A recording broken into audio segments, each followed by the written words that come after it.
What's up, Jamie?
Like an hour.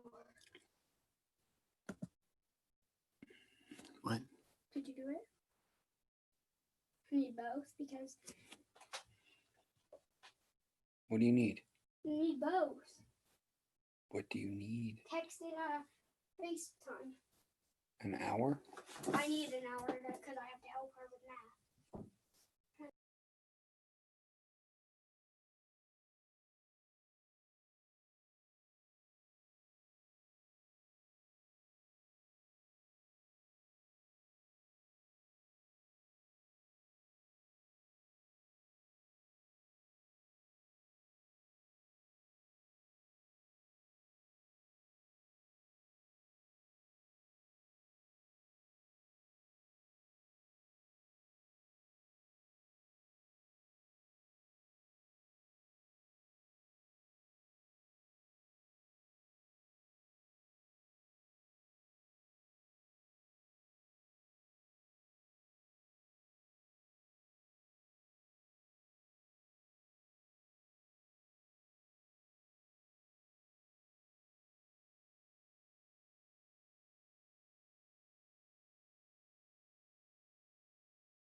Huh.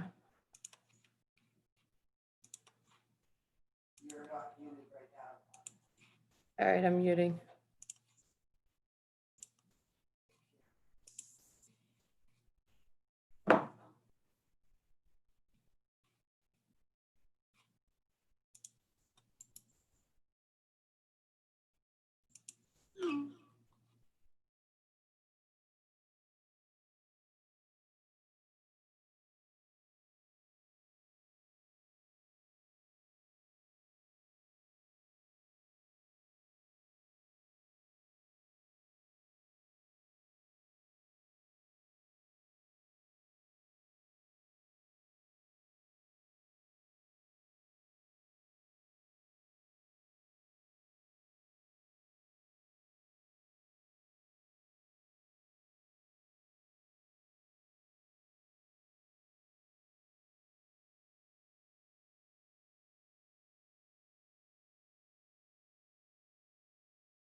Okay, testing, testing.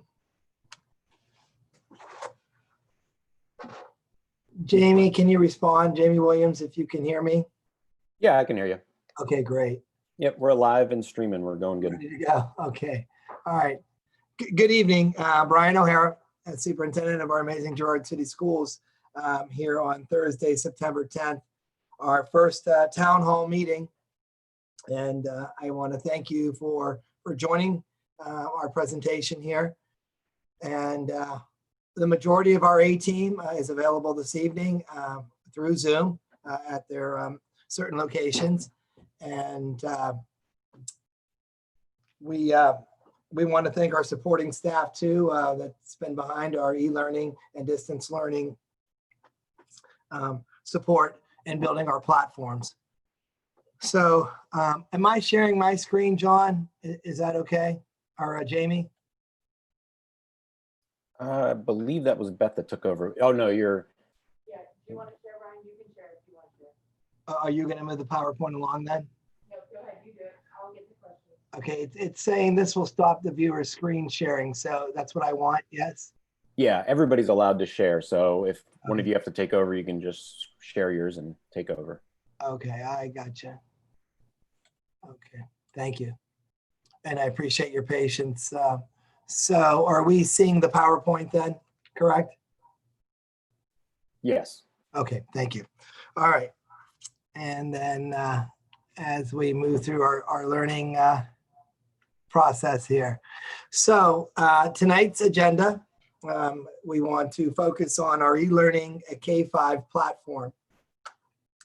Now, as I have expressed with our families and students earlier today and over the last few days, from my office and the staff that's worked diligently behind the scenes to build the K-5 e-learning platform, which is new, of course, to our school district.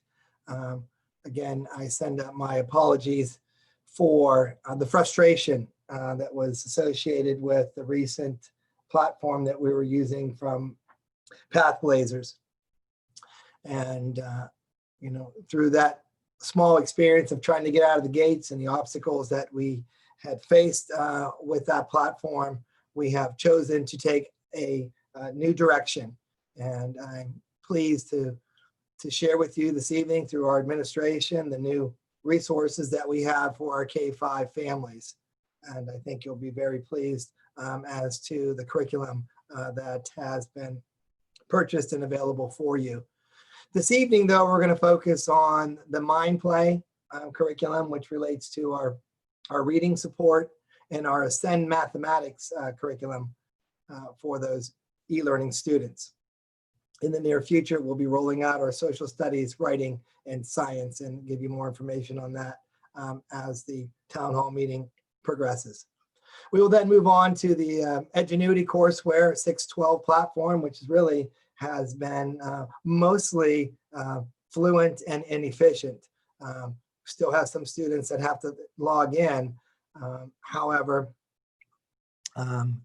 many less problems than we experience out of the gates with the K-5. And then we'll go over the distance learning expectations and some guidelines for our current distance learning from our Google Classrooms. I need to express the honor I have with our teaching staff and their work in terms of the Google Classroom and the professional learning and collaboration that took place over the last few weeks, almost a month, of reframing our curriculum, the collaboration of streamlining to the essential understandings of their courses, etc. So that being said, Jamie, I'm going to send it over to you for a little bit. Is there anything that we want to emphasize in terms of if they want to post a question through the chat option, or they can still use the form on our website, correct, for tonight's presentation? Yeah, I would say listen to what's presented first, so then you can kind of formulate your question. If you're on a computer, the chat window is off to the right-hand side. If you're on a mobile device, it's down below. If you've gone full screen for the video stream on any of those devices, you have to go out of full screen to be able to see the chat window. Okay. All right. And again, that link is still available on our website, correct, for Yes. this evening? Yep. I'll quickly go right here, the Town Hall FAQ form. Simply click on the link and enter your question. We have received numerous questions prior to the beginning of the Town Hall meeting here, and we have organized those into common questions, and we'll address those throughout our presentation. Give me a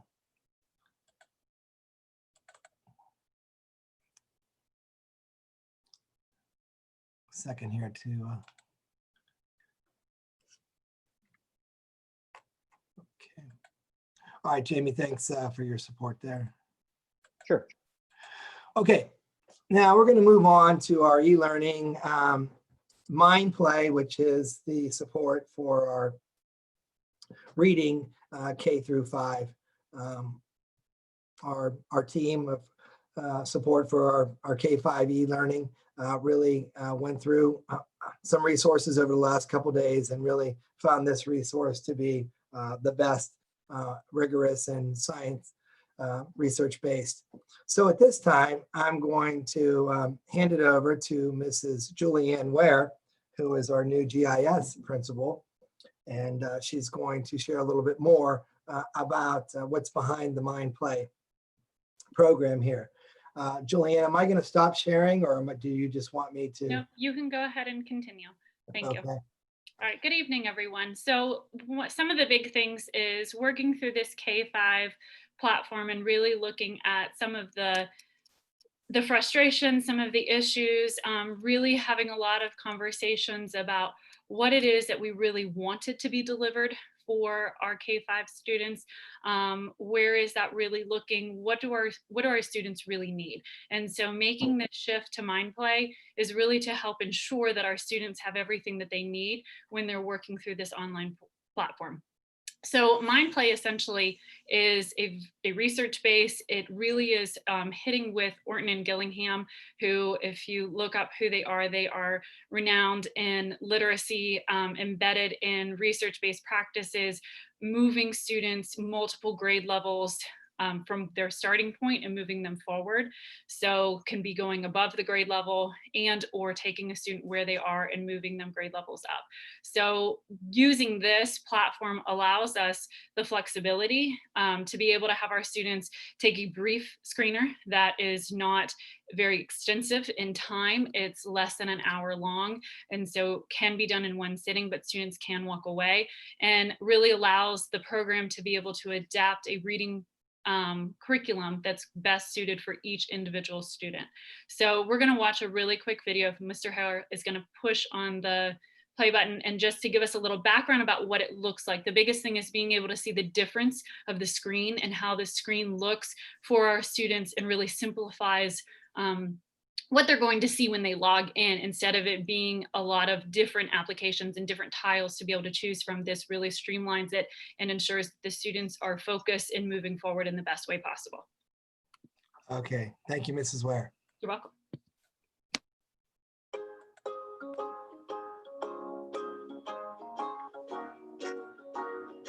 MindPlay is dedicated to helping educators like you by providing technology-based reading tools that give each student the specific instruction they need to be proficient readers. Our approach uses video clips or virtual coaches that guide the student through the lesson and activities that they need in order to improve their reading. Behind this simple and easy-to-use interface is an exhaustive matrix of levels of instruction and activities. The virtual reading coach follows the simple path of diagnostic, assignment, and mastery. From the moment the student logs in, the experience of learning to read becomes an individualized education plan. The virtual reading coach assesses the student's skill level, identifies trouble areas, and begins instruction and activities targeting those core competencies. But the technology doesn't stop there, because as each student interacts with their virtual reading coach, they receive feedback and reinforcement. And the most powerful part of this program is its matrix of lesson variations. If a student doesn't master a skill, the virtual reading coach goes back and reteaches the concept, but differently. MindPlay's key to learning is to keep the student's attention and makes each experience a new engaging lesson instead of ineffective, laborious repetition or automated replay. The virtual reading coach is a K-12 program that goes through the 5 nationally recognized components of reading and includes a 6th component to connect reading to meaning: phonemic awareness, phonics, vocabulary, fluency, comprehension, and grammar for meaning. With the MindPlay virtual reading coach, tracking progress has never been easier.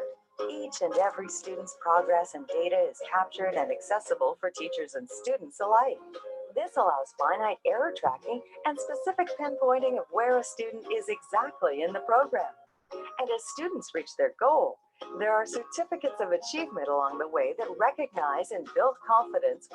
In today's environment of daunting student-to-teacher ratios, limited one-on-one intervention, and a lack of time to address individual learning needs, we know that MindPlay's virtual reading coach can be the difference in making sure every child has the ability to read. MindPlay, we teach reading.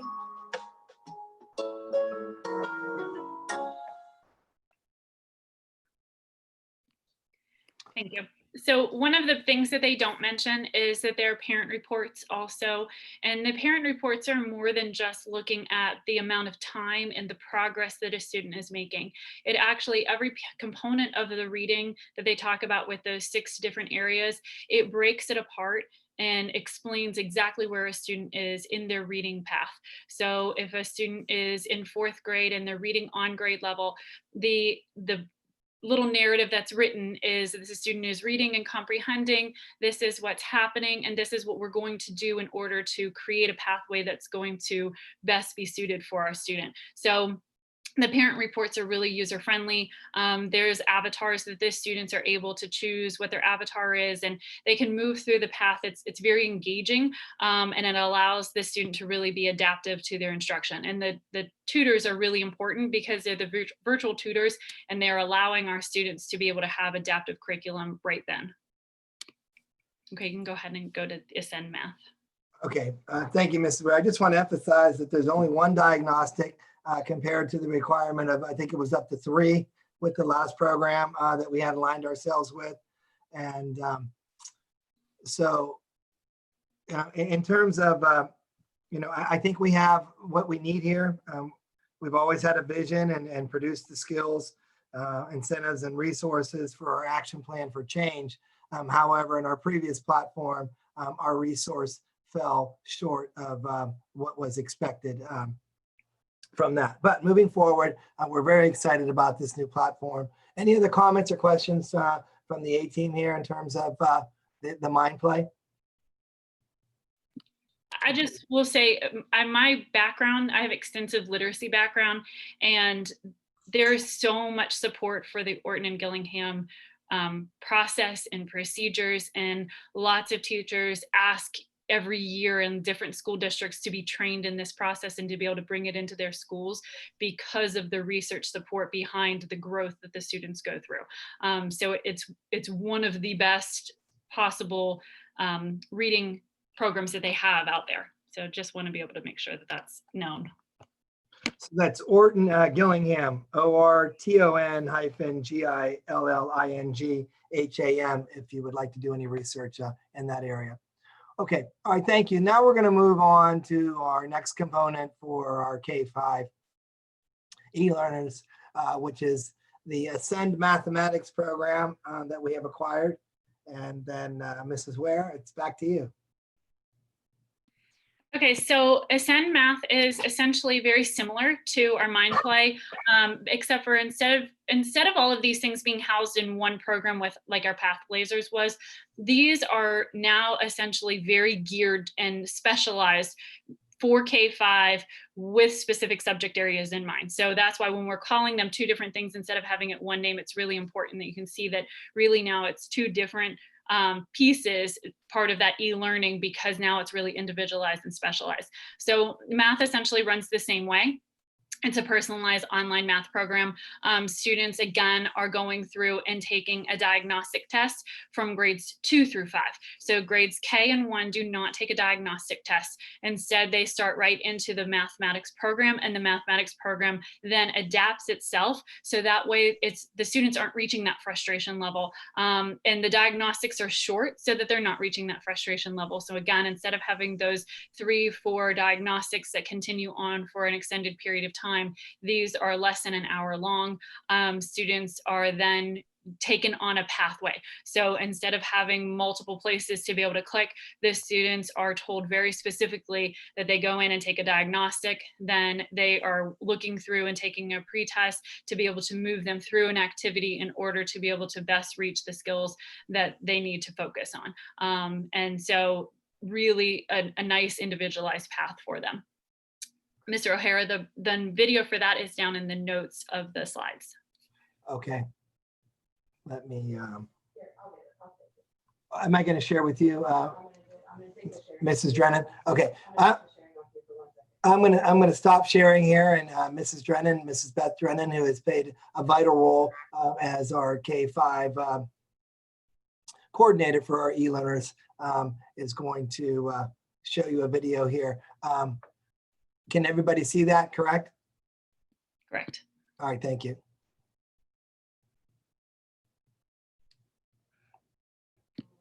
I cannot hear it though.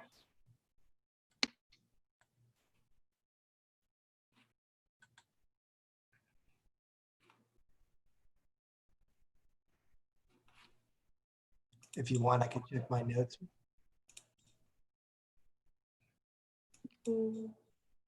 Mrs. Drennan, there's no sound in the video. Yep. Okay, I wasn't sure if you knew. All right.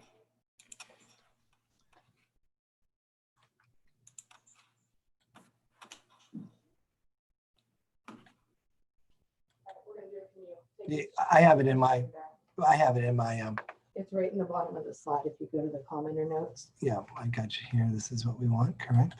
Yep. Okay, now the question is, am I sharing though? Am I sharing? Yeah. I am sharing. Okay, thank you. Welcome to Ascend Math. During the next 3 minutes, I'll walk you through how this award-winning program Okay. works. You can watch this short video at any time from your administration menu. Remember, you can always get more details on anything mentioned in this walkthrough in the Ascend Math knowledge base. The knowledge base can be accessed from any screen in Ascend by selecting Help. The first thing you need to know about Ascend Math is that tasks that you would have to do manually in most programs are fully automated. One important difference is that Ascend identifies the student's functional grade level and then automatically assigns an individual study plan unique Hey, to that. Brian, Yes. I'm not seeing your feed. First logs in. Just your videos up there. Your functional grade level in math using an adaptive screener. Sorry. Let me- Questions vary in difficulty based on the student's previous response. Once levels are automatically assigned, this is how it will look in your classroom dashboard.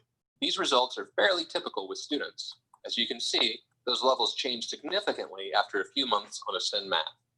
Once the student is placed in a level, Ascend assigns mini assessments Where am grouped by I at? units to accurately prescribe what the student needs to learn within that level. The result is an individualized study plan in I'm sorry, Jamie, you were not seeing my screen? No, I'm just seeing video of you right now. Okay, I apologize for that. How do I get back she took my screen, I shared my screen with somebody else. Did you stop screen sharing on yours? Yep. Okay. No, so on your computer, just share screen, then choose what you want to share on there. Yeah, I'm trying to get to that. Do I have to go to, I'm trying to get to my tile. It won't allow There me. we go. Okay. There you Okay, we're gonna redo this, okay? Yeah. I apologize for that, that mix up there. We'll start her all over again. Okay. How we doing now, okay? Welcome to Ascend Math. Thank you. During the next 3 minutes, I'll walk you through how this award-winning program works. You can watch this short video at any time from your administration menu. Remember, you can always get more details on anything mentioned in this walkthrough in the Ascend Math Knowledge Base. The knowledge base can be accessed from any screen in Ascend by selecting Help. The first thing you need to know about Ascend Math is that tasks that you would have to do manually in most programs are fully automated. One important difference is that Ascend identifies the student's functional grade level and then automatically assigns an individual study plan unique to that student. When a student first logs in, Ascend finds her functional grade level in math using an adaptive screener. Questions vary in difficulty based on the student's previous response. Once levels are automatically assigned, this is how it will look in your classroom dashboard. These results are fairly typical with students. As you can see, those levels change significantly after a few months on Ascend Math. Once the student is placed in a level, Ascend assigns mini assessments grouped by units to accurately prescribe what the student needs to learn within that level. The result is an individualized study plan in which your student works only on what he or she does not know, allowing the student to close math skill gaps quickly. Here's an example. Blue means they passed the pre-assessment for that objective. Purple means they did not pass, and that objective will be included in their individual plan. Ascend Math will provide a unique path for each student through skill gaps at each level. Now let's take a look at how you will monitor progress on a regular basis with Ascend Math. We know you need data, but cannot take additional time to gather it. This is why you have 3 easy-to-use dashboards and ample detailed progress reporting in Ascend. Each time you log into Ascend, your live student tracker will automatically open. You can close it down, and right behind it, you'll see your teacher summary dashboard. This includes key data, including gain for each of your classes. Let's look at one of those classes. This is your class dashboard, which you should check at least once a week. In addition, we recommend that you check the live student tracker each time your class meets. See how quickly and easily you can stay abreast of where your students are, recent activity, and how they are progressing. The live student tracker gives you real-time data. It's your way to see exactly what is happening now and what is next for each of your students. With this tool, it takes only minutes each week to stay on top of what each of your students are doing in their individual study plans and what they should do next. By sorting your students by level or unit, you can also determine opportunities for group instruction with the live student tracker. Ascend Math also makes it easy to share your knowledge. For example, teachers overwhelmingly turn to the parent report when sharing progress with parents. You can find it in the Reports tab in the Progress Reports folder.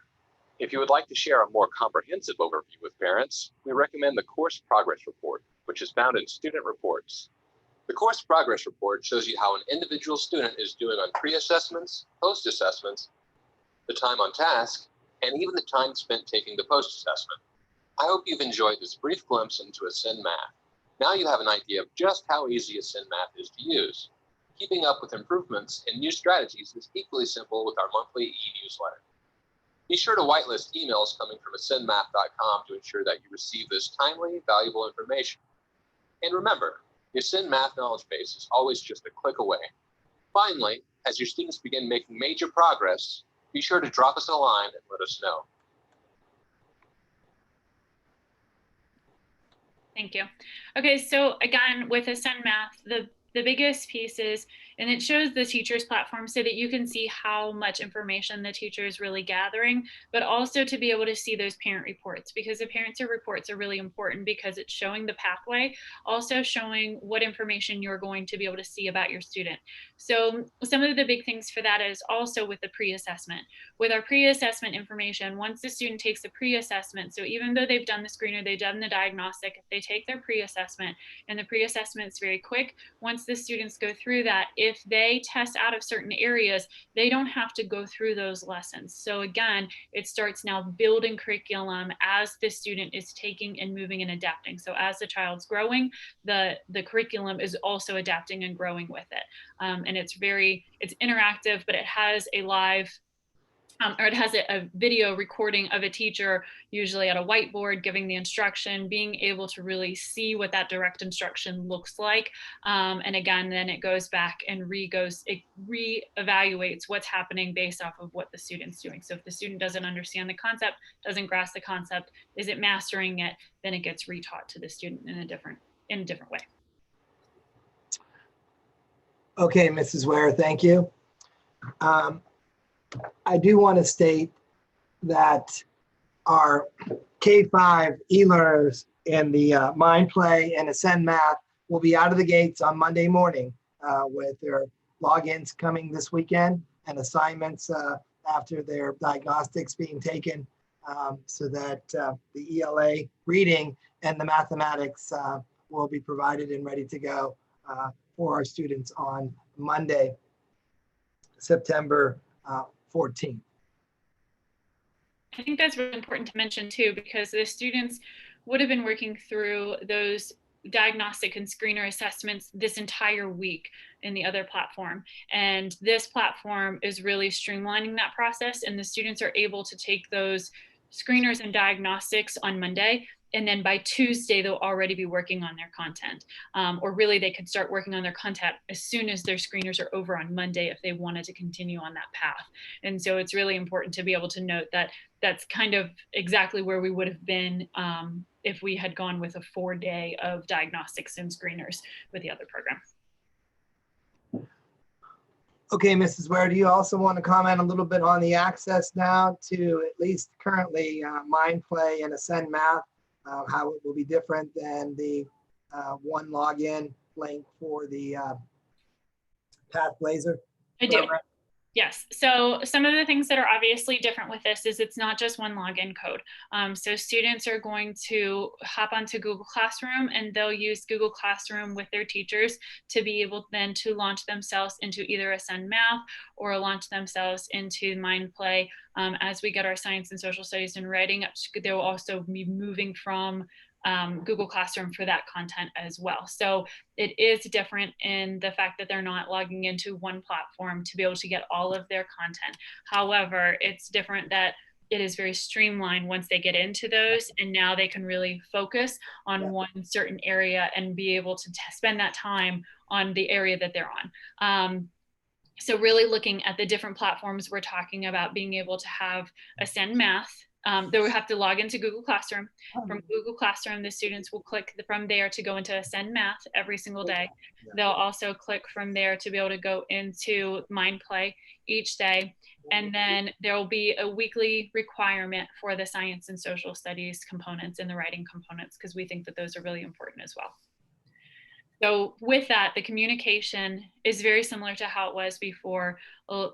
Teachers are going to be having students in our Google Classrooms being able to communicate to students via the Google Classroom, also running the Remind app and the students' email. So students are receiving emails a lot of the times from us right now, almost daily. And that's really important for the students to be checking their emails, or parents to be checking the students' email every day, because we know that that is a safe, secure location that we can be sure to be able to send that communication. So please make sure that we're accessing our students' email addresses. So Mind Play and Ascend Math are going to be up and live on Monday, September 14th. So that's this coming Monday. Social studies and science are not going to roll out until the following Monday. So we really want our students to be able to roll in slowly, but also to be really intensive about what they're doing with our math and our ELA. So we want them to be able to get really comfortable with those two platforms before we start moving into anything else. Okay. And then we do have a vision also for the writing component for our e-learners too, correct? I'm sorry, say that again. We also have a component for the writing aspect of our e-learning curriculum. Correct, and that'll be launched through Google Classroom. So Mr. Williams is putting in our chat that people are asking about whether or not Edgenuity is still going to be used. So we'll talk and address what that looks like for 612 a little bit later, and that will be utilized for 612. K5, it's not going to be utilized. So some of the things are really, so K5, Edgenuity is not happening. We are not using Path Blazers. We are not going through that program for K5.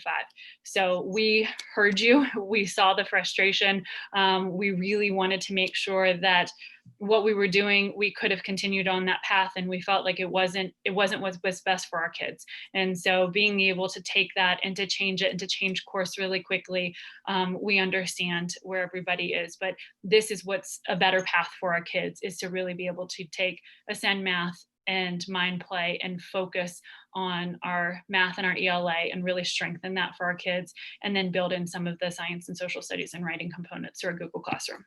Yeah.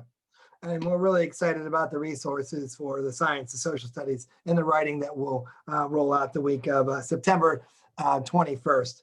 So I just want to emphasize again, Google Classroom will be used for K5. I know Mr. Will Sandy, a teacher at our GIS and technology teacher over the last couple of years, has taken the reins on classrooms for the e-learners. So e-learners will have their own classroom for grades 4 and 5 from Mr. Sandy. Kindergarten and first grade should receive invites from Mrs. Conway, and grades 2 and 3 should be receiving invites from Mrs. Weaver. And we'll share those communications later on within our slideshow. Okay, so any additional comments here on our communication and platform that we'll be using here for our K5? Okay, thank you. Okay, student expectations. Mrs. Ware, I think that's you again. That is. All right, so when we're looking at our students are really expected to be able to complete the assignments. So it's not necessarily that they have to log in at a certain time every single day and be able to move through what they're working on at certain times. Instead, we are encouraging for families to be able to create routines that are best and that best fit your schedule. So I know for my own kids, my kids' schedules in the morning, they are not morning people. And so they work better after a little bit. And we can't start right at 7 o'clock. And so their e-learning is not starting until a little later in the afternoon. And because that's what works. And when I come home from work and things along those lines. So it's really being able to create a schedule that's going to work best for your family. The attendance is directly tied to the completion of assignments. So we are asking students to be able to be on task for a certain amount of time per day, per week. So if it's not necessarily in that day, if the student has to double up on another day, then that's fine. It's really looking at what happens at the end of the week and really ensuring that those assignments are completed by the end of the week. We're asking that our students are checking their email at least once a day, because communication is coming to their email every day. You are welcome as families to be able to reach out, to talk to the e-learning supervisor, to talk to the tutor, to give any of us a call at the schools. We are working really hard to ensure that we have this e-learning where it needs to be. And we also are asking, obviously, students to be able to get into their Google Classroom every day, because that's where they're going to be launching from at this point. Thank you. Moving on to daily time on task expectations currently for Mind Play, Ascend Math, and writing when that comes into play. Yeah. Okay. So we really wanted to focus again on what this is going to look like directly in the next week, and then being able to add those other social studies and science components and looking at what that time looks like going forward. So really being able to look, these are about the maximum times. It really depends on breaks and taking some of those things, how long essentially, because remember, it's really important to be able to keep in mind that face-to-face coming into a school building, putting in transitions, recess, lunch, all of those things. So that time sitting in front of the computer is not equal. It's not the same as sitting in front of a computer for 6.5 hours a day, like you would coming into a school every single day. And so really making sure that we're mindful of what that looks like. And so if you look and just keep note of what your student's grade level is and essentially how much time they should be spending on a daily basis in each of these programs. Okay, thank you. And Mrs. Ware, with that Mind Play reading, we can set the expectation on those minutes, and the program will remind them as to where they're at in accomplishing that expectation daily, correct? That's correct. So there's a little avatar that's up in the right-hand corner screen for the students, and it just reminds them there's a little bar that tells them how many minutes they've been on task. If they're not on task for 3 minutes, then the program automatically logs them out. And so it just is a reminder, and then it will even come up with a little reminder like your session's going to expire here in 60 seconds if you're not on task and working. And then that also comes in the parent reports. It gives how many minutes they were on task and then how many lessons they really worked through during that time. And again, those expectations are starting them at grade level, so a less level of frustration in terms of the reading levels. They're starting them at their level, their reading level. So based off of the screener and based off of the diagnostic, the program automatically adjusts. So it's not necessarily starting on their grade level. So if your student is a 5th grader and has been a struggling reader and works through this screener and they are needing to be able to back up, then that's where the program is going to put them, because the program is not going to put them at the frustration level. Instead, it's going to continue to put them a little bit ahead and keep them moving in their reading abilities. Thank you. Okay, moving on to the contacts here for our K-5 support personnel within our district here. As we mentioned, Mrs. Conway at K and 1. 2nd and 3rd grade is Mrs. Weaver, and of course her email there is Henderson at this time, and I think that's going to be changed in the near future. Mr. Sandy at grades 4 and 5. Now remember that as we move into 6th grade, the 6th graders move over to our Edgenuity courseware platform, so which has been running pretty fluently from my understanding. It hasn't come across my desk the way that the Trailblazer or Pathblazer was. Okay, so anything we want to add on our contacts here? Any comments or questions from the panel? Okay. Now, if you go to the next slide, I think it has some more information about contacting. Mhm. All right, thank you. You're welcome. So each of the instructors have class codes that have been set up. Some of the biggest thing is we do have our teachers and our instructors who are working with bands of students. And so that's really important to be able to see that we do have teachers banded together in order. So we have grade levels banded together, essentially, I'm sorry. And so that way the students are going to be multiple grade levels are going to be working with one individual teacher. But remember that teacher is going to be the support person as they're working through the online platform. So their main instruction is coming from the e-learning and coming from those platforms. But the class codes are right there. The remind information is right here on the screen. Those emails are also have been coming to your students' email addresses to be able to join the classrooms. So please make sure that if the student hasn't already joined a class, they get into the Google Classroom. Okay, we are receiving some questions about clarifying how many different platforms a student would be using if they are a K-5 e-learner. So do you want me to address that, or does anybody else, in terms of the fact is that they will go through one Google Classroom, and within that Google Classroom, the links for MindPlay, Ascend Math, and then when the social studies, science, and writing are incorporated, those links would be embedded in that classroom as assignments, etc. Correct? That's correct. Yes. Yeah. So essentially the students would use Google Classroom as their main hub. So they'd be logging into Google Classroom every single day, and then they'll use that as their launching point to be able to click on MindPlay to go off to be able to do their ELA. Then they'll use Google Classroom to click on Ascend Math to go to their math program. Once they have the science and social studies and writing working and going, science, they'll click on a link and it will take them to the Smart Science.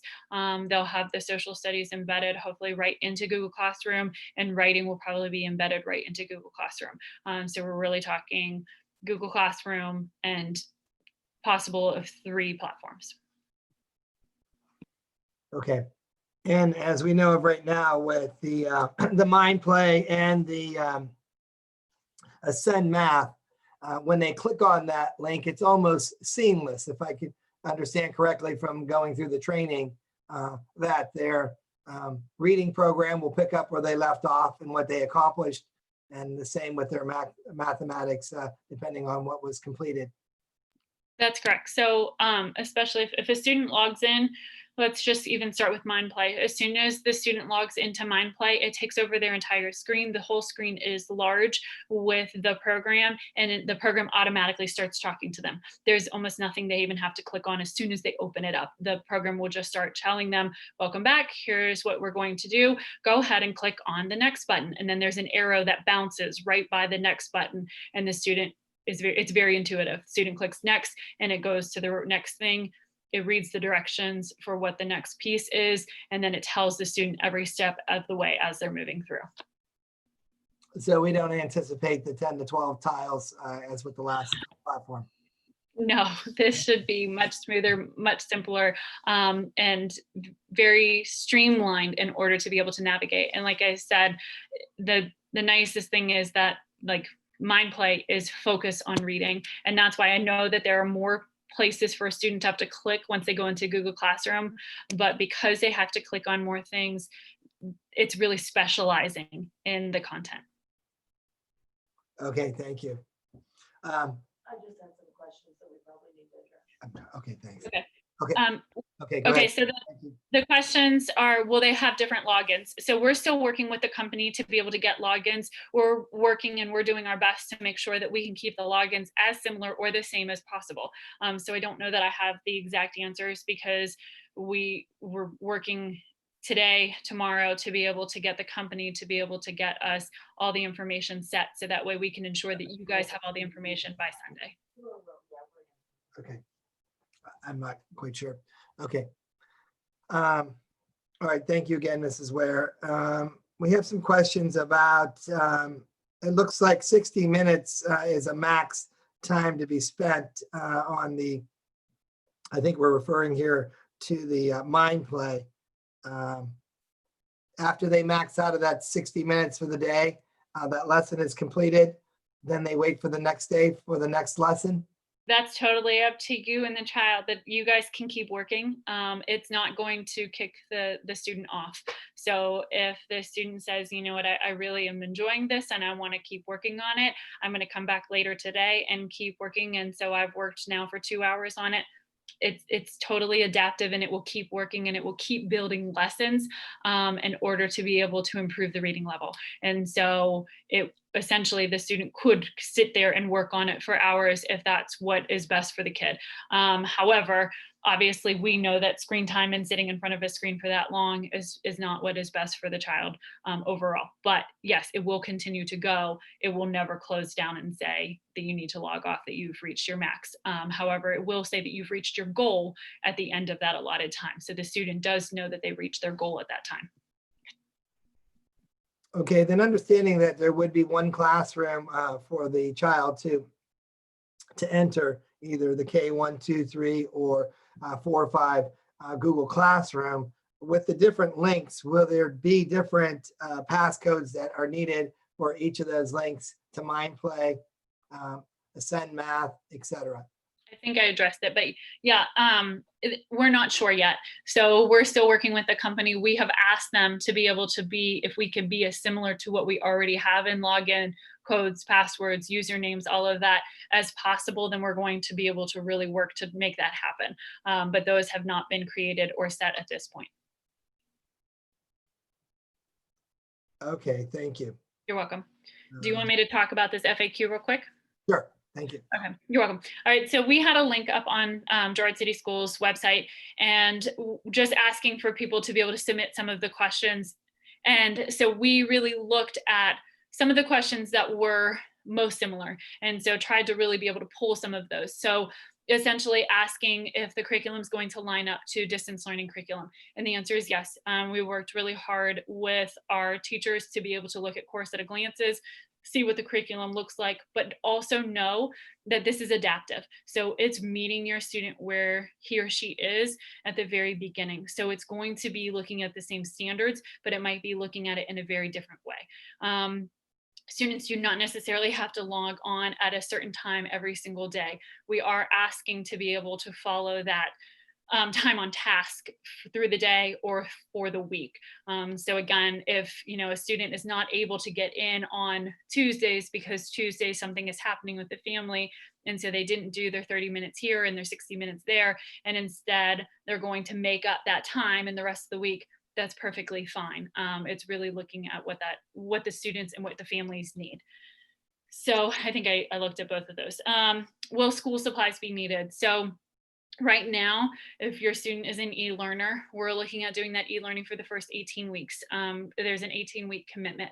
So not necessarily needing to have the traditional school supply list and having all of those pieces, but just keeping in mind that, basic school supplies would probably be needed. Everything is going to be done online, but I know for my own student, my fourth grader at home, she really needs to be able to write her math strategies down on a piece of paper. She can transfer it over to the computer, but she needs to write some of those things down. And so having a notebook and a paper and pencil for her is really important. So just keeping that in mind for those school supplies.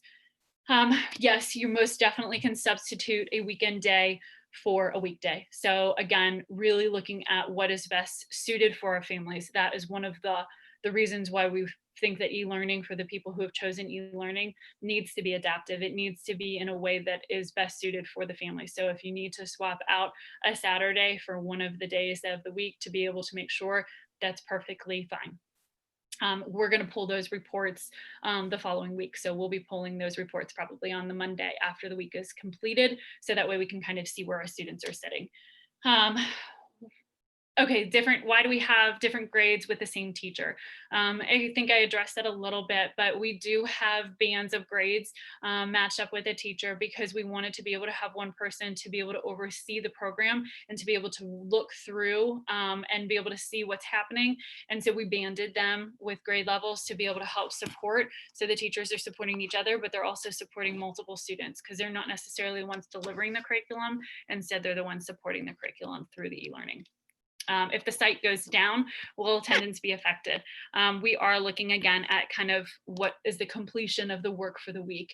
And so we totally understand. We are also in the site every single day, and we're experiencing the same frustrations that everyone else is when it comes to those sites being down. So definitely are looking at those things. All right, Mr. O'Hara, I think you're up.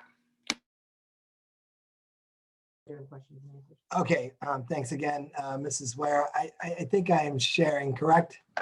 You are. Okay, I'm not quite sure here. I've used this many times, but it's just been one of those days. All right, so there has been some question on gifted students. I've thrown it out to the whole panel. And in terms of this diagnostic, if it puts them above grade level on that diagnostic, of course, they would start at that level of their aptitude in the reading and the mathematics, correct? That's correct. That's the beautiful thing about this, is that it really is taking the students where they are and they're going deeper and they're going further. So if a student is in 4th grade and he or she takes the screener and is reading on a 6th grade level, they're going to be building curriculum that is best suited for that reader. And so really going to be developing the reader or the mathematician, whichever really in the area of giftedness. And so, and that's kind of where I'm coming from. I was a gifted coordinator prior to this. So I have lots of those gifted conversations and what is best suited for our students. And this is something that I feel really strongly and passionate about because it's going to be able to take our students and really move them. The reading program goes up to 12th grade reading curriculum, even though we're designing it for K-5, the students can get reading curriculum up till the 12th grade. So really, if your 5th grader is reading on the 12th grade level, there's still curriculum there for them. And then the same thing with the math, it goes up, even though we're limiting it to a K-5, but the students, if they're 5th grade, if they're above, they'll continue to get curriculum that's above. This one, give me 1 second. Okay, thanks again. All right, here. So looking at some additional support, we'll have another Zoom town hall meeting on Monday from 5:30 to 6:30 for anybody that wants to Zoom in and has questions about the Mind Play or Ascend Math or getting into your Google Classroom, et cetera, if there are any complications there or anything that we can help to, clarify anything in those areas. And then the student emails will be coming out this weekend, Yeah, correct? Friday. From Beth Drennan at girardcityschools.org. And then Beth will also be available all day on September 15th, Tuesday, from 9 to noon and 1 to 3. She will send you a Zoom meeting link for Help Room for any questions that we might be able to help you with on Tuesday. Is there anything else you'd like me to add? I don't think so. Okay, thank you. All right, hold on. We gotta go to questions and Okay. show this video. Okay. All right. So there's been a request from our question form there to show a video related to Send Math. Yeah, the Send Math student walkthrough. Okay. Oh, I'm already logged in a different browser. Take your time. Let me see. Nope. I just have to pick a different name. Are there any other questions out there from the panel that you're being able to see on the form that you might want to address while we are logging into the video here? I have to change my Yeah, screen. so you just need to push. Welcome to Ascend. You just have to push play and you're good. Now go Okay, check let those me, questions. I'm going to stop sharing here Yeah, you gotta switch screens. and then, And I'll check the other questions. okay. All right. Mrs. Ware, what screen are you seeing from me now? Send Math? Yeah. We Yes, are? I am. Okay. So it was asked, can we play a video of what the student may see as a lesson? Is that correct, Mrs. Drennan? Yeah. Okay. Math. During the next 3 minutes, I'll walk you through the program. Remember, you can always get more details on anything mentioned in this introduction by clicking Walkthrough in your resources area. First, you will see a quiz. It will be hard work, but it will help you be more successful in math this year. On a normal day in the Send Math, you'll have many more interesting lessons to accomplish your mission. This is your homepage. The map in the lower right corner shows you how many objectives you've completed in the unit and what objective you're currently working on. This is your map of this part of the level. The Start Lesson button takes you into your current objective. To see your progress, how much time you spent working in Ascend, and to revisit completed objectives, click the Progress button. Flashcard Math helps you review your math facts. Your teacher can add additional worksheets and other links to help you in the resources area. From here, you can also change your climber avatar. When you click Start Lesson, the first thing you will see is the study guide. Click Open Study Guide to access it. You can print it out before you begin the video lesson. Next, click on Video. Have a pencil ready so you can follow along and take notes on your study guide. You will complete the first few problems with the video instructor and the rest on your own for additional practice. Captions are provided in English and Spanish if you need them, and you can pause and rewind so you can work at your own pace. Click the compass to work on the Explore item. It will help you learn and review the concept in a different way as many times as you would like. Now click on Practice to take a practice exercise like those you will see on your test. You can check your answers and watch video solutions for specific problems. You can still go back to any of the other activities if you need more practice and review. Finally, you'll have the opportunity to demonstrate your mastery of this lesson before you move on to the next objective with the post-assessment. It's okay if you don't pass the post-assessment the first time. A review sheet will appear which needs to be completed before you can take the test again. After you complete the objective and pass the post-assessment, when you log in again or return to your homepage, you will find the next lesson in your study plan. Each time you complete an objective, your climber will advance further up the mountain. Once you make it to the top of the mountain, you get a new flag, signaling your completion of a unit. When you complete all the units in a level, you get a mountain badge. Good luck in your math studies this year, and remember to have fun with the Send Math. There's a couple clarifications we need to make if you go to that question sheet. Okay. Give me We a have to go second. from that right now. Okay, so hopefully that video there of what the student would experience gives you a better understanding of the Ascend Math curriculum and its platform. Okay, then I'm moving along to the e-learning K-5 option. We have a couple questions we need to clarify before you do that. Okay, If you go back to screen 8, screen what? screen 8, or slide 8, sorry, go to slide 8. Okay, I see a couple of the questions. I can answer a few of them. Okay. So one question is, will the student see everything that they have for the entire week? No.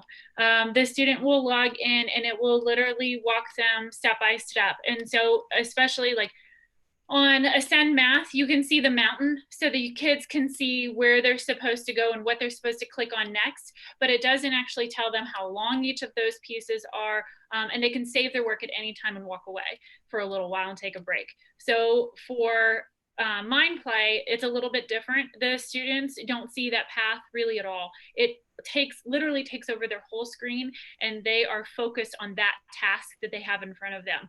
And again, at any point in time, they can push the button quit. It's really important that they push the button quit and don't just X out. When they push quit, it automatically saves everything and they can come back. And the same thing, like I said before, as soon as they log in, it takes over their screen and it's all big and there's the task that they're working on. So it's a lot less overwhelming because they don't have as many clicks to go through, and it's showing them exactly what it is that they have right at that moment. So it's not looking at everything and looking and being very overwhelmed. I just haven't finished this section.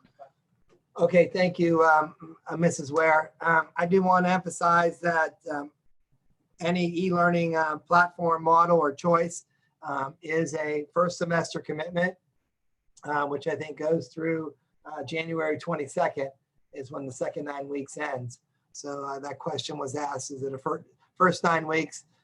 But it is a semester commitment to students that are already 612 Edgenuity courseware, or students that will go into the e-learning Google Classroom with the Mind Play and the Ascend Math and Science and Social Studies and Writing curriculums. So that being stated, anybody else out there on the panel to address any of the questions? We don't need printers. Another question was asked about being able to streamline that, having the one login code. So when the students logged into PathBlazer, they still had lots of tiles that they had to choose from. And the students chose the tile, and then so they would choose ELA. They would click on the ELA, and then they would have 10 tiles to choose from there. Then they would click on that tile, and then it would take them to 10 more tiles. So there are a lot of different clicks within the program. So even though there was one login, there were still lots more clicks once they were in it.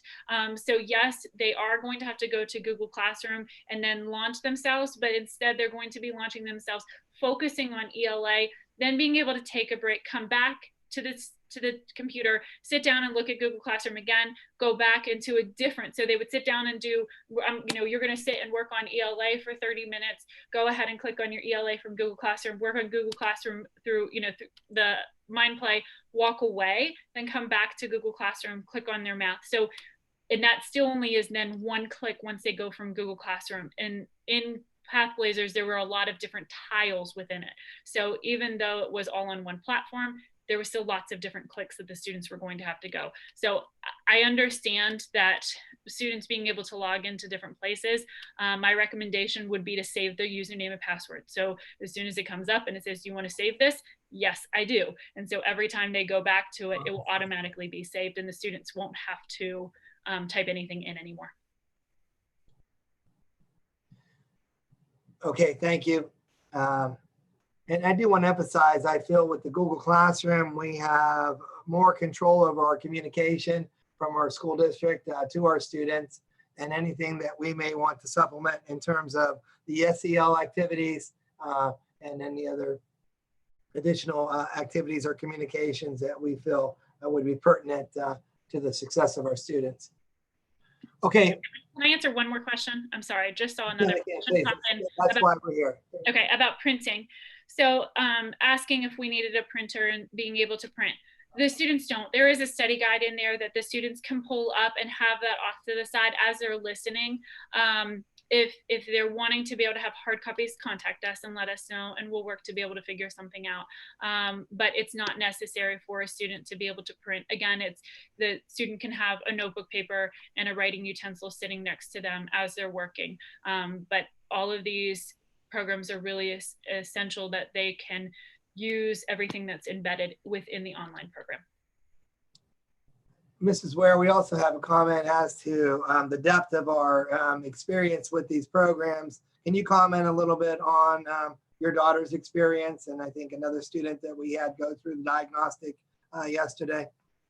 Yeah, so that was really important because I heard and I saw so much frustration that I really wanted, instead of just looking at a demo and just having conversations about what it could be, for us to really sit down with an authentic, because we took lots of the pieces before with Pathblazer, but it's different when adults sitting down versus when a child's sitting down. We all know that. And so I put my 4th grader on it and did not give her any instruction whatsoever. And I asked her to be able to do, and I said, I want you to log in, I want you to go with it, and I want to see what happens. And it was really intuitive. It was really easy for her to be able to go through the process. And then I could see a very individualized path after she was done with her diagnostic. And then she started doing the lessons afterwards as well.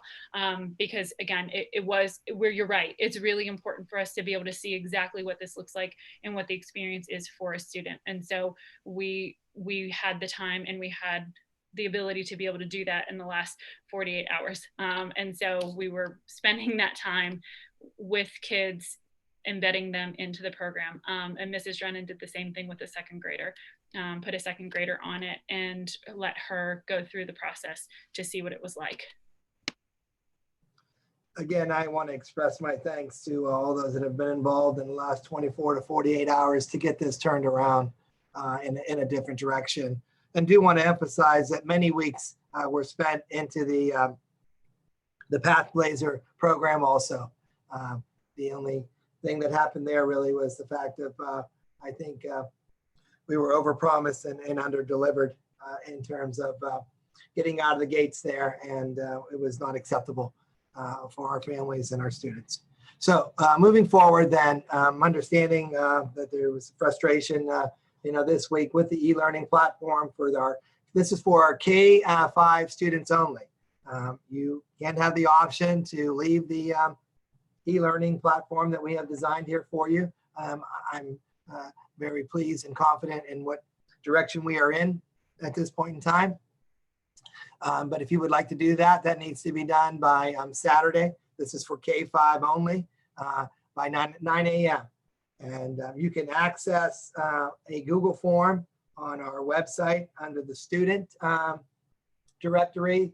Click on e-learning and there'll be a form there if you would like to change. If you're going to stay with the e-learning platform, you do not have to fill out the form. However, if you would like to move into our distance learning of our Google Classroom with our teachers, you can have the opportunity at this time until Saturday at 9 a.m. Okay, then we're gonna move on here in terms of moving into the Edgenuity courseware for our 6-12 students. And at this time, Mr. John Foster, the supervisor of our 6-12 platform here, is going to plug in now. Mr. Foster. Yes, sir.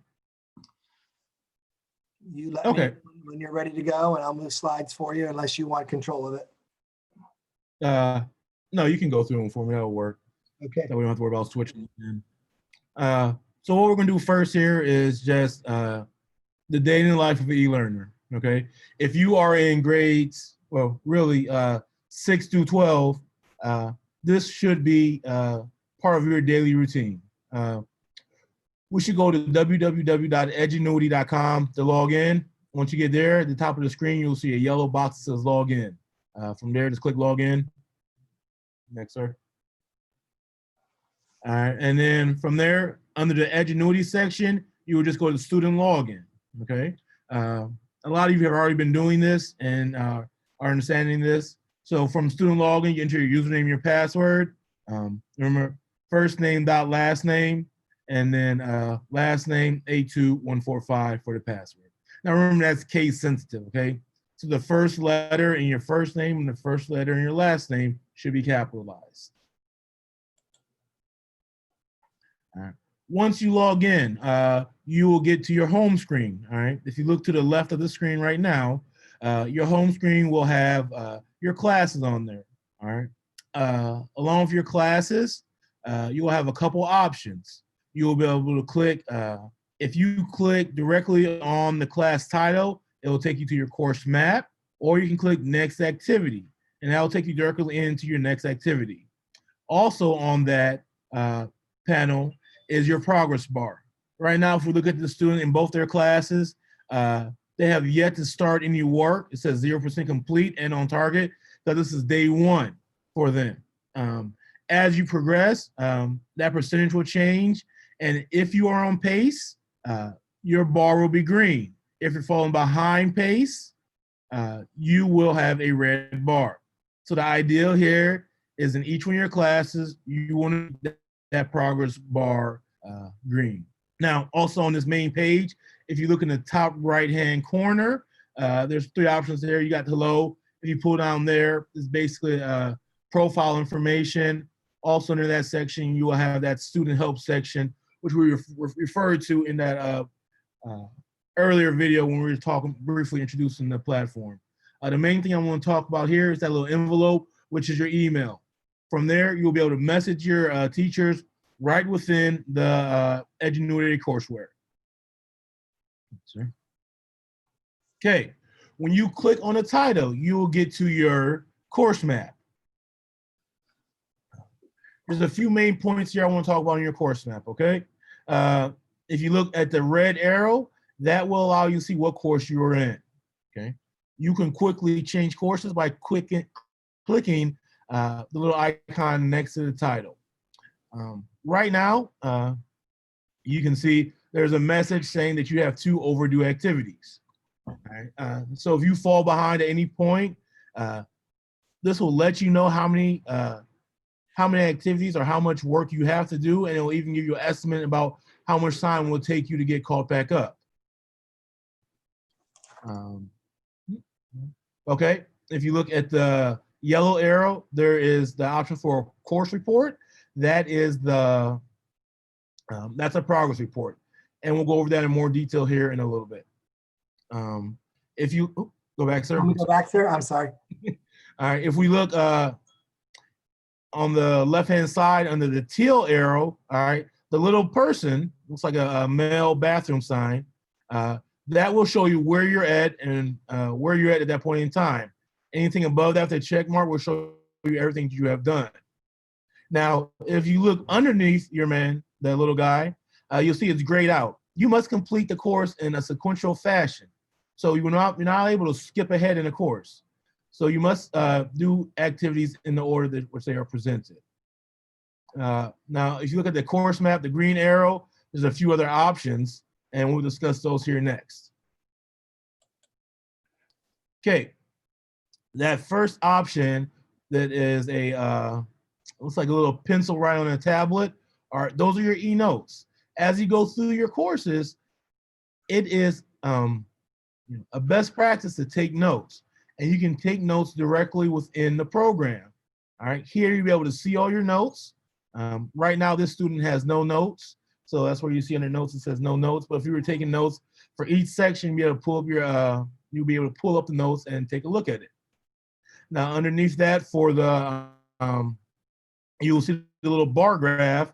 That's that section to the right here, which is a student progress report. Okay, this is a brief overlook of how that student is doing.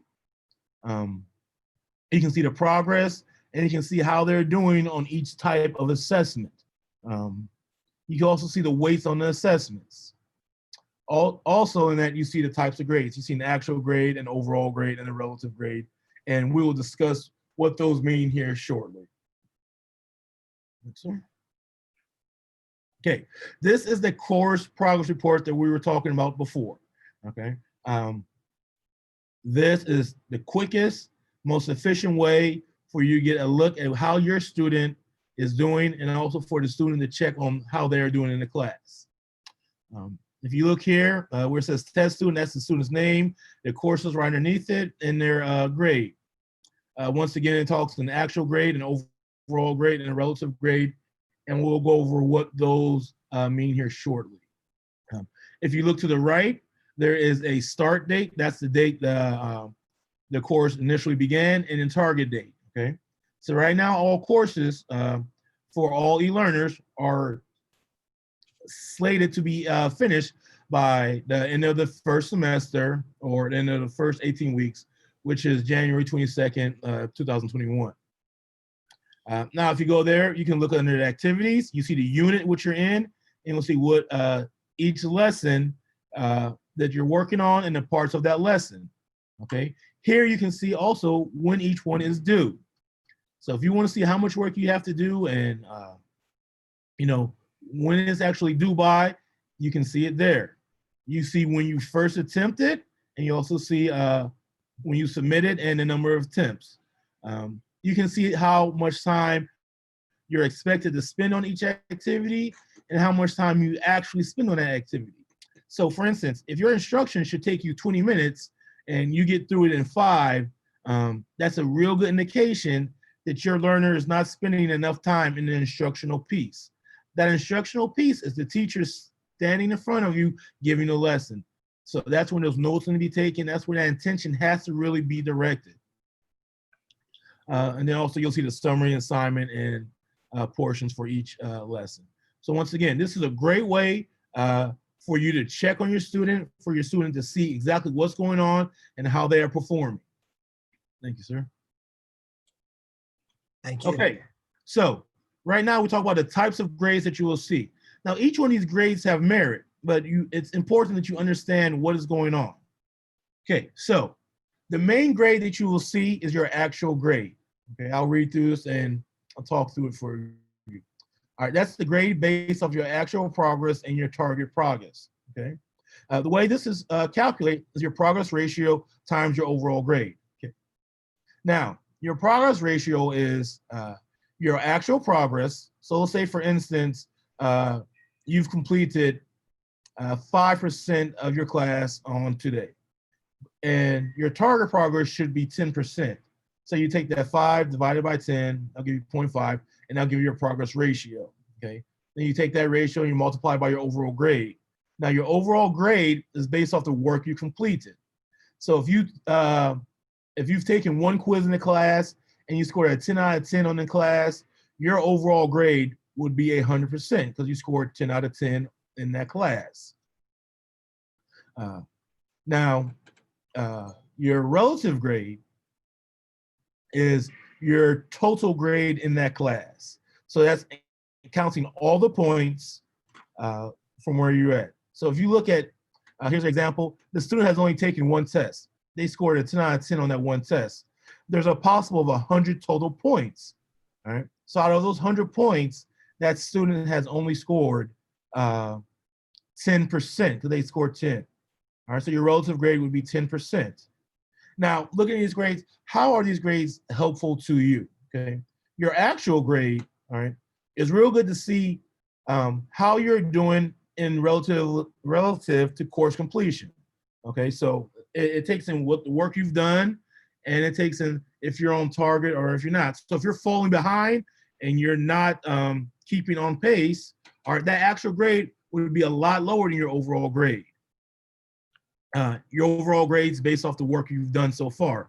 So, you know, you're going through you're completing work and you want to know, well, how am I doing in this class? How am I doing on the work that I'm doing? That's from your overall grade, okay? And your relative grade, that shows you overall how much, you know, completion that class you've completed. So take each grade, understand how they work. If you have any questions about what the grades mean, you know, just ask and I'll go over them again. But what you should know, as you move through the course, those grades start to even out. Because as you get more work done, they'll all start equaling out. Some keys to success. I've been working with this in this type of environment for about 10 years now. And what I found is it's real important, especially when you're at home and you're not in the school setting, you need to have a daily routine. We need to wake up the same time each day. We need to eat lunch the same time each day. And we need to get to our classes the same time each day if we're able to. That routine will make you accountable and it'll get you set and it'll keep you in a mindset that you can continue to make progress in your classes. Start each day with a plan. Know what you plan on doing. Once again, you're able to work at your own pace within this system. All right, as long as you are staying on pace, that's the key there. So let's say, for instance, little Johnny, he likes working on one thing at a time. That's completely okay. So if he wants to work on math one day, that's fine. He can get his whole math done in that one day. Then Tuesday, he can work on English, and so on and so on. But make sure you have a plan. Don't just click randomly through it and hope that you're gonna get stuff done. Have a plan on how you want to take it. Next is, as you're going through, just like in the classroom, when you're going to that instruction time, make sure you're taking notes. A great benefit to this is that you're able to use your notes throughout the entire curriculum. So make sure you have them. You can do them right there on the right there within the software. There's a glossary. You can highlight them, indent them, make bullets, make numbers, just how you would do with pencil and paper, or how you would do on your computer while you're taking notes in the classroom. You should do the same thing within here. And finally, communication. There are a lot of moving pieces, even more so in this time that we're in right now. We are going to try our best to communicate with you, but if something's not working for you, or if you're having trouble, or you need help, or you can't log in, don't just sit there and be frustrated. Communicate. You have the Remind class. You will have your teacher's emails. You have my emails, and you also have direct access to me at the school. My extension's 2222.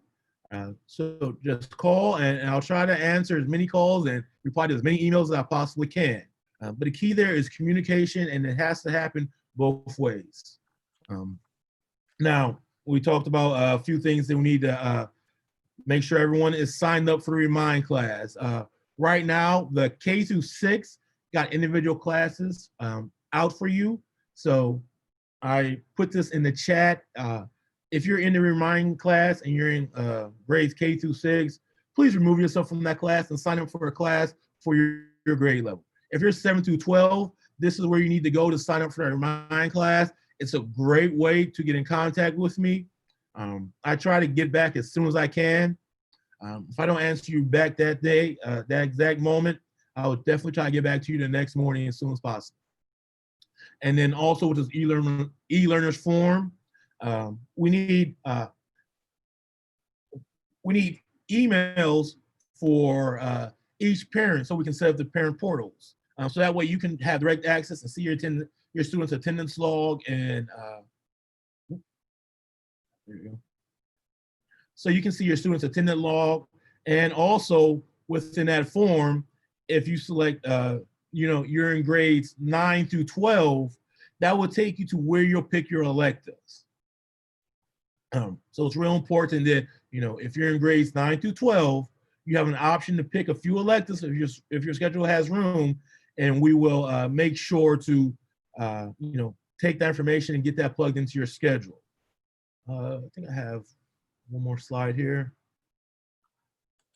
Go back real quick, Coach, and then I'll go over that stuff too as well. A few talking points before we get into who your content teachers will be.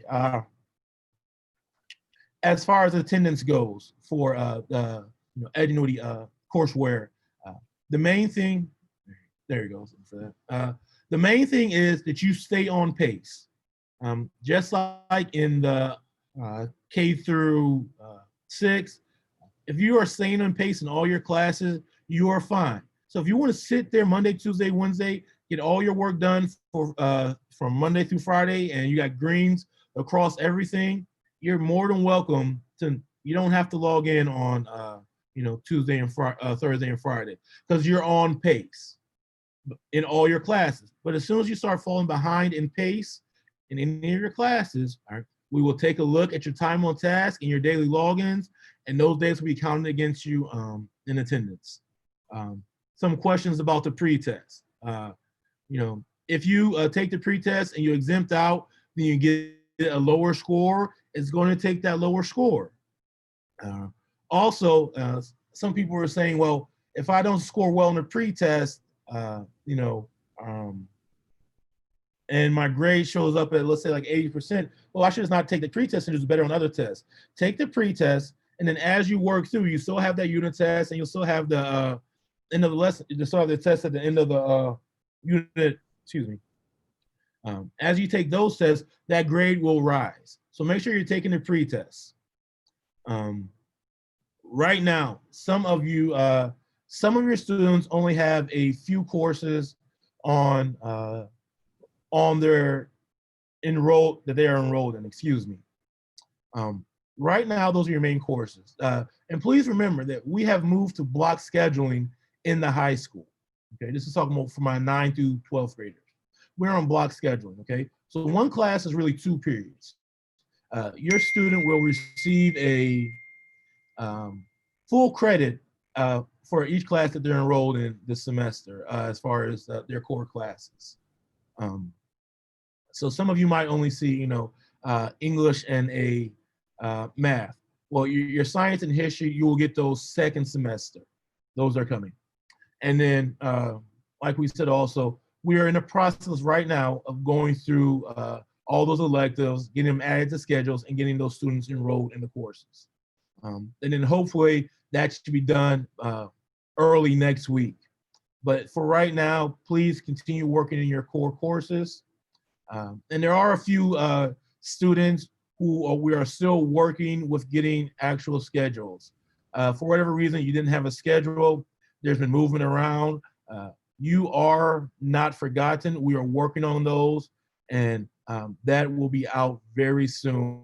And as soon as we get that information out, I will get in contact with you so you can start working. And like I told a lot of you, if needs be, if you find yourself in the semester and you weren't able to start on time, we will work with you to make sure that you're able to have the same amount of time as everybody else. We can go back to those teachers, Coach. You can start with the junior high. I'll go over those teachers as well.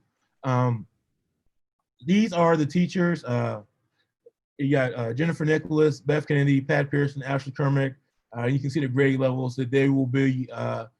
They'll basically have a pod of students that they'll be checking in on, making sure there's progress being made, making sure you don't have any questions. That's one of your main point people outside of myself that you can go to and try to get contact with if you or your learner have any questions or concerns. For the high school, you can always start with me, and then you have Mr. Damas for math. You got Miss Barbara O'Brien for English. You have Miss Best and Mr. Minor for science, and for social studies you have Miss Libyan. These students, these teachers will be getting in contact with their pod of students as well. What we're going to do is we are going to split our e-learning high school population up amongst these. So if you have Mr. Damas, don't worry, he's not just dealing with math students, he's dealing with all students. And he's there kind of like how we set up tribes at the end of last year to make sure that, you have somebody that you can go to, you have somebody that you can talk to, you have somebody who's there for you, who can answer questions and direct you. And then, of course, you always have access to me. That remind goes right to my phone. So when you ding it, it dings. Like I said, my room number is extension 222. My email is right there, john.foster@girardcityschools.org. and I'm here to help you.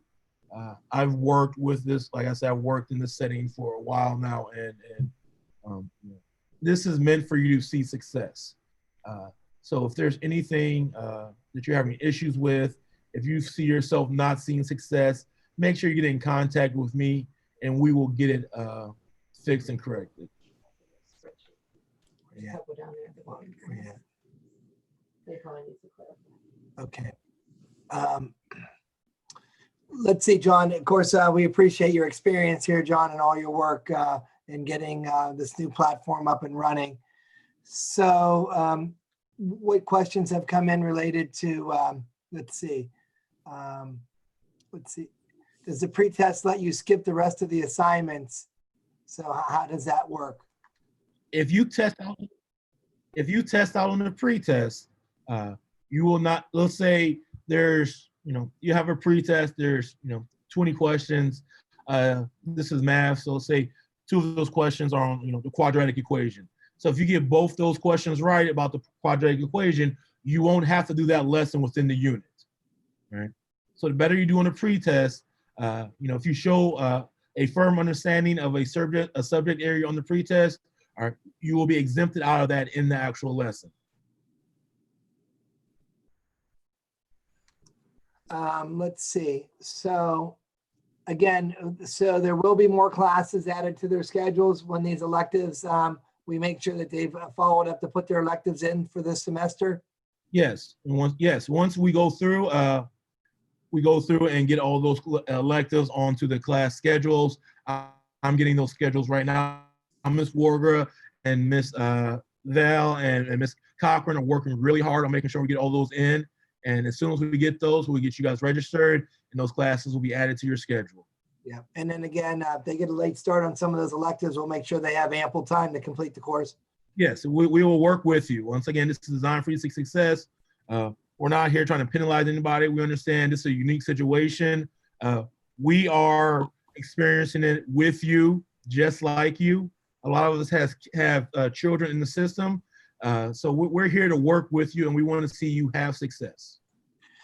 Okay, John, situation is a student is up to date on their daily work and gets all the points available. The grade will still not be 100% until the end of the 9 weeks, correct?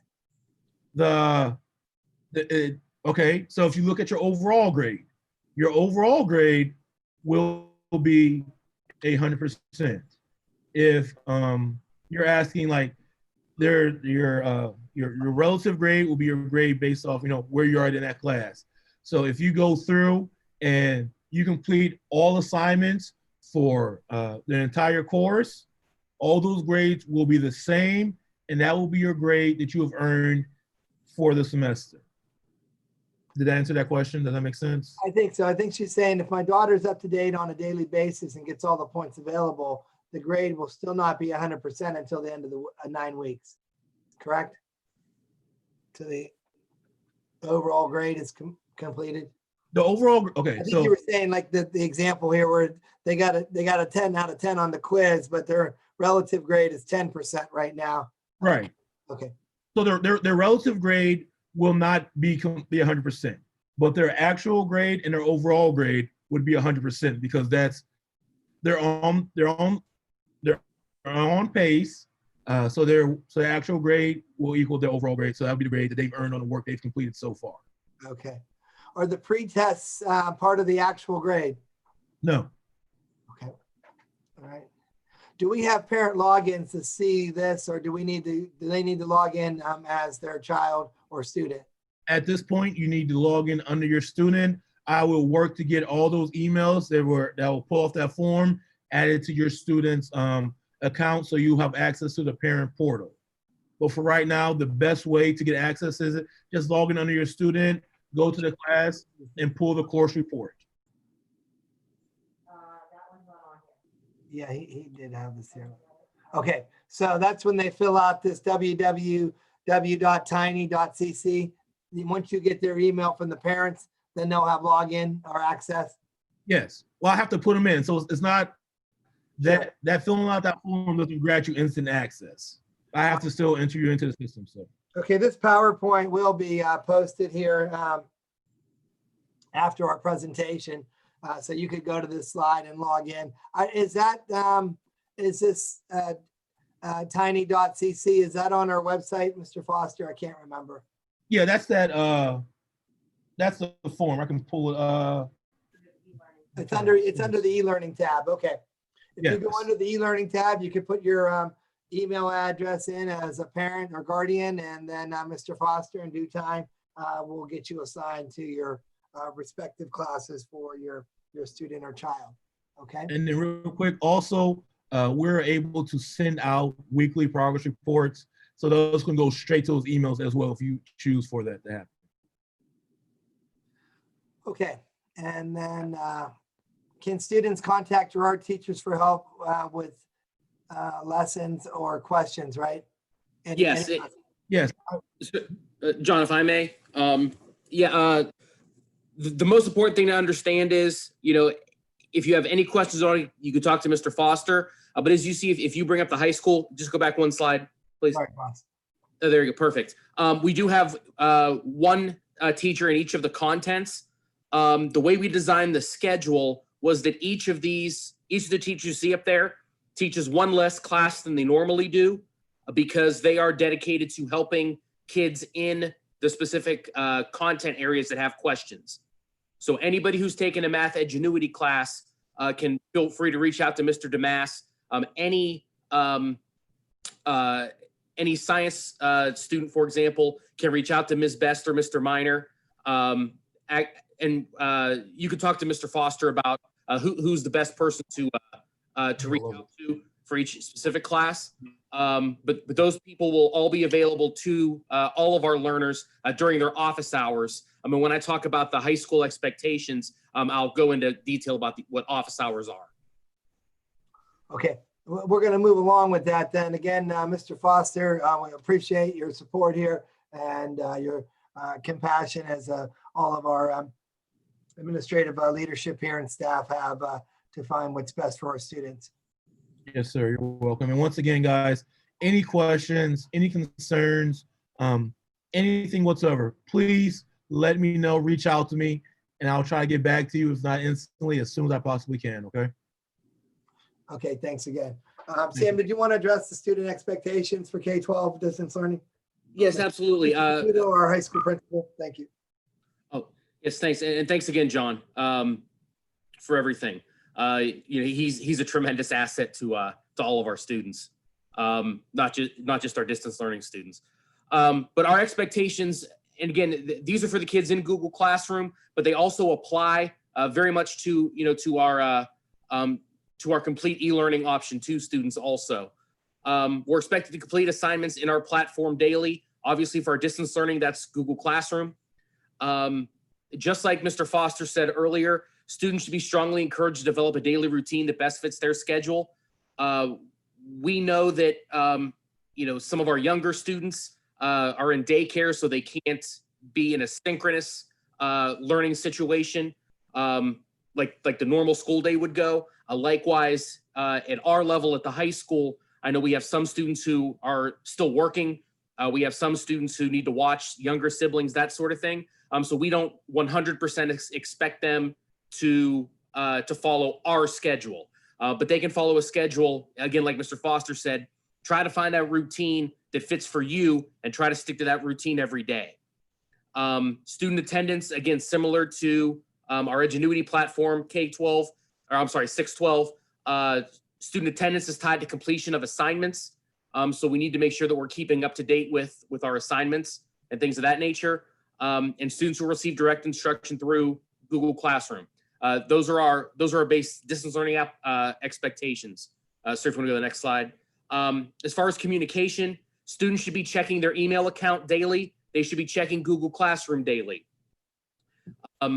Now, if they fall behind, that's not the end of the world. They, again, like Mr. Foster said, just remain in constant contact. The thing that I've tried to stress to students so far in my communications and what I talk to with my teachers on a daily basis is the importance of communication in the situation that we find ourselves in. As long as we're communicating, we're going to make sure that our kids get to where they need to go. But that's a two-way thing. We have to do a great job with our teachers, communicating with our students, and with our students communicating with our teachers. And we're going to do the best we can to make that as good as it can be. Sir, if you could just go back real quick. Thanks. Just make sure that students are using their school email. And we are trying to have no more than a 24-hour turnaround. Again, that's student to teacher and teacher to student. Thank you. Yep. Okay. And then as far as Zoom, we do have weekly Zoom meetings scheduled. You'll see each of us have our own schedule based on the needs of our students and our staff and our schedule. I can speak, for example, high school, each period has 2 scheduled Zoom meetings a week. And I'll explain how that works again, just a little bit more in a minute. Students are encouraged to attend all scheduled Zoom meetings, but missing those meetings do not negatively impact attendance. Most of our direct instruction, as we've tried to stress before, is one-way communication. The videos that kids watch, the screencastifies and ed puzzles and things of that nature. Most of our Zoom is to help with two-way communication. If kids need help with homework, if kids need help with intervention and things like that.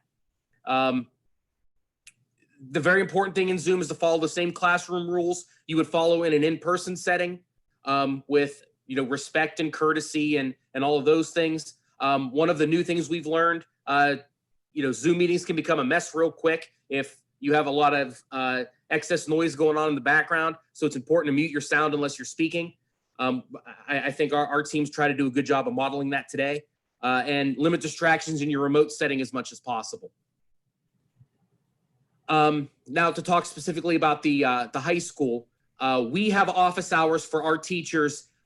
We've carved out every day from 1:45 to 2:35.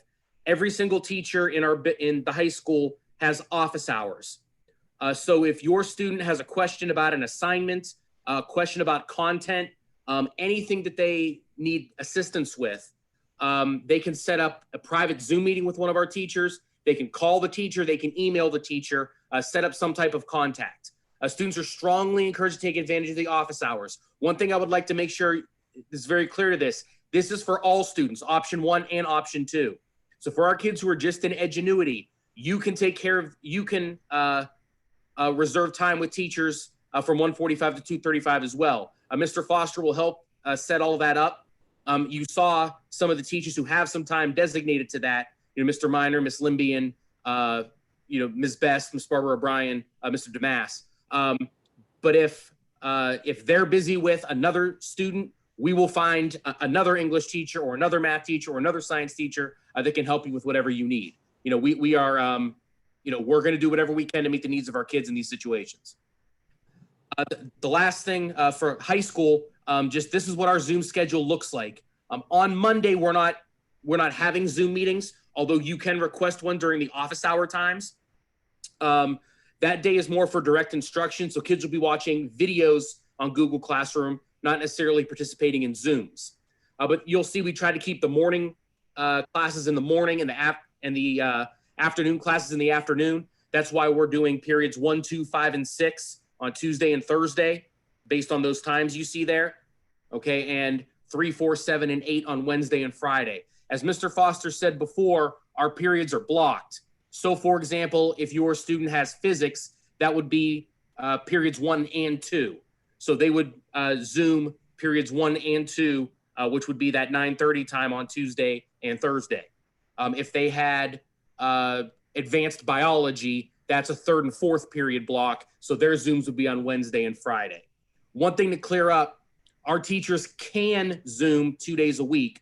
We told them they are required to Zoom at least once a week. So depending on what they're learning, and you may have 2 Zoom meetings a week, but you'll definitely have 1 Zoom meeting a week. And again, kids are encouraged to actively participate. And if they by chance they miss a Zoom meeting, they just need to get with their teacher and make sure that they get caught up with what they missed. Mr. Caputo, would you just clarify again what we mean by a block schedule for this semester? Oh, absolutely. Okay. And just understand, the reason we did this, we knew that if we had to go to a remote setting, One of the complaints we got last year was it was a lot to manage 8 periods because we have an 8-period day. So the kids had 8 classes, or most kids had 8 classes. By blocking it, so instead of them having, for example, American history, instead of having American history 4th period all year, they may have it 3rd and 4th period just the first semester, and then they don't have their history class in the 2nd semester. They complete the whole year's class in the first half of the year, and they do that by taking it for 2 periods in a day. So that's how they get their full credit in American history. And again, we did that for 2 reasons. Number one, if we're in school, we have less transitions. And we have to have less transitions. That makes it easier to socially distance. And we knew if we went to a remote setting, it was going to be easier for our kids and honestly easier for our teachers to manage fewer classes. So in a block schedule, for example, we may have kids that only have 4 or 5 classes instead of 8. Okay, thank you.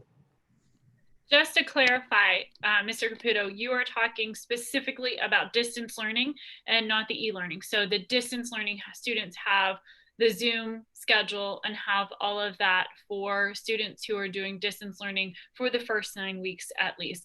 The students who have chosen e-learning or are doing for the high school, the Edgenuity platform, the courseware, they are on a different and they are underneath those other schedules. Correct. Yes, and anybody, and to Mrs. Ware's point, anybody on both platforms for the high school can Zoom during those office hours with teachers if they request to do so. Thank you. Thank Okay, you. thank you for that clarification. Moving on to the junior high, I'm not sure if Mrs. Santangelo with us this evening. Oh, I'm here. And I'm the definition of not limiting distractions in a Zoom meeting. I want to echo what Mr. Caputo said about our expectations for our students. We worked hard to develop what those would be, and those apply to our 7th and 8th graders as well. I have in front on the screen our recommended daily schedule, and you'll see I know we showed one for the younger grades previously, but as students get older, their time on task changes. So research shows us that about 45 minutes per core academic subject is what's right for our junior high kiddos. So you'll see that we have developed a schedule for them to follow. We know that that helps aid in their success. And they do have flexibility in this schedule where they can decide what subjects they're going to do first when they get up and what they might do last. You will also notice that in the junior high schedule, they have their 4 core academic subjects, math and English being blocked. And then at the end of the school day, they have 2 electives. And for our 7th graders, parents should know that health and PE are a state requirement. So you'll see those on their schedules. And for our 8th graders, we offer a career connections course that is a state course as well. So those are 2 electives that you're likely to see your students have this school year, depending on their grade level. Okay, sir. All right, so we have 2 Zoom schedules with the same premise in mind. You'll see that Monday for our 8th grade teachers is available by scheduled appointment for Zoom. It's also a day when they're going to be introducing new curriculum. And then at the end of the school day from 1:15 to 2:35, you will see an as needed Zoom meeting time. Similar to the district requirements, our teachers are required to do 1 Zoom per week, but many teachers are offering more than 1, and also on a case-by-case basis to go over specific information with our students. Mrs. Santangelo, that Group A and Group B is assigned the assignments that we had when we go back to our hybrid model. Is that correct? That's correct. That's a great point. And on our student schedule, parents, and they really probably already know this, they joined their Google Classrooms based on their A or B designation. So they'll be ready, hopefully, when we can return in person. Thank you. And then you'll see our 7th grade Zoom schedule just slightly different again, just to meet the needs. We have teachers that teach both grade levels, so it was a tad tricky, but you'll see on Monday, again, you can call and make an appointment or use Google Classroom to meet with a teacher outside of those scheduled times.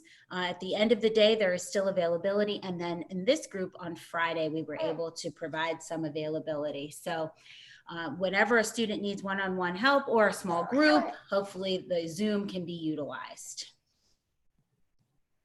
And that's, I'm gonna mute. Okay, thank you. Thank you all. St. Angela. Thank Really, you. I know you got that new little one there, so Well, she wants to talk. She's made more appearances on Zoom than any 3-month-old I know. take care of that blessing. Okay, then moving along, Dr. Gratz, are you with us this evening? Okay. I think it's GIS next. She wasn't- Sorry. Yes. Oh, I'm sorry. Oh, it is Julianne. I'm sorry. It's me again. Okay, so really looking, we have a schedule set up for 4th grade, 5th grade, and 6th grade.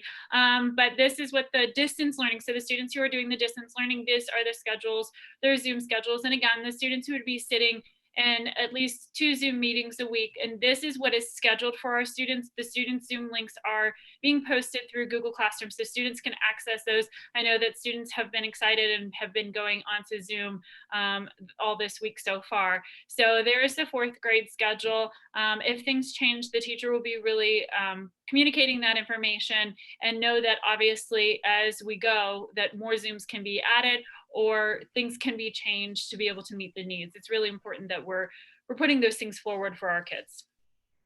Go ahead and go to the next. Thank you. Thank you. Okay, so this is what the 5th grade schedule looks like as well.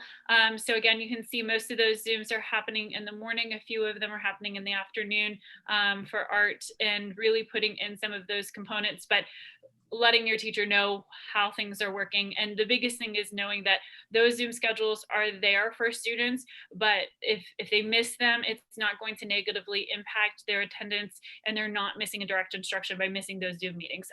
Obviously, we want our students to be in as many Zoom meetings as possible, but we also know that flexibility is really key right now. Okay, and then this is what 6th grade looks like. So 6th grade really did some looking at some 30-minute chunks to be able to ensure that they have as much flexibility as possible for their students. So this one looks a little bit different, but it's still operating under the same components. Thank you. Okay, thank you. And then moving on to our distance learning at Prospect, Dr. Gratz, our principal. Yes, at Prospect Elementary School, as you can see, we also have at least two Zoom meetings a week. If there's a possibility of having a third one, your teacher will indicate that, but most of them are sticking to a 2-day a week. They may vary sometimes on the days of the week, but that's a schedule as you see posted up there for kindergarten, 1st and 2nd. Our 3rd grade is definitely it's Tuesday and Thursday, not Tuesday and Friday for 3rd grade. So it's Tuesday and Thursday for our 3rd grade classroom. All right, we'll fix that up. So thank you, Dr. Gratz. And I would like to say just one more thing too, is our communication. Sure. I know at the beginning we said about the emails. That's exactly what's also at Prospect, but we are also using Remind app, and Google Classroom is also another way we're communicating with the comments. Okay, thank you. So I want to take a moment again to thank the panel here of our staff and administration for your time this evening, and more importantly, your diligent effort and compassion and ability to really think out of the box here in terms of providing a quality education under the remote learning circumstances. I've said it before and I'll say it again. We probably have changed the face of education for the Girard City school system for quite some time, even when we do return to our hybrid model and then in time back to our full face-to-face.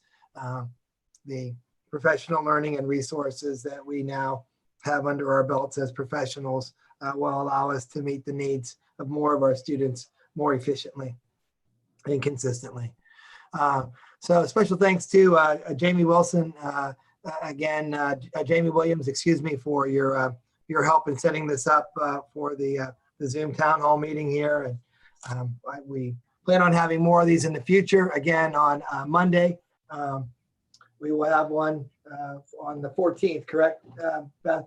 Yes. Okay, and that's from 5 to 6 o'clock. What was that on slide number 12, I think you said?